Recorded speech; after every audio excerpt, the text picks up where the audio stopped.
pinanood yung Gumburza, sabi ko, my God, ang galing ni Cedric, ang galing ni Dante Rivero, ang galing ni Elijah, ang galing ni Piolo Pascual.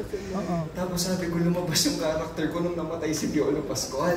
Tapos sabi ko, bakit ganun? Parang feeling ko, hindi enough yung ginawa kong performance to be noticed and to be recognized. Pero ngayon po, gusto ko po magpasalamat sa the Society of Philippine Entertainment Editors kasi po, ni-remind nyo sa akin na hindi po haba ng performance sa isang proyekto ang tinitingnan ninyo, but rather how much impact and how much you make your audience feel.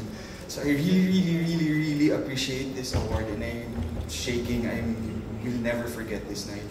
To our producers, I'd like to thank Jesuits Communication, CMB Films, Media Quest Ventures, and Signal, kasi po tumataya kayo sa paggawa ng kalidad na pelikula kahit sa panahon na ito na napakahirap po kumita ng pelikula ngayon. Third, sa lahat po nung nakasama ko na bumubuo po ng Gumburza, thank you very much for allowing me to work with you, for allowing us to show something that will make us proud as Filipino people. And I share this award to all of you. And last, I'd like to dedicate this sa lahat po ng tao na naghahantay ng hustisya sa bansa natin.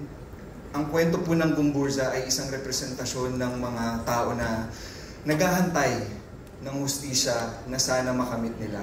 Kaya po, maraming salamat. This night will never be forgotten. Thank you very much, Elvis.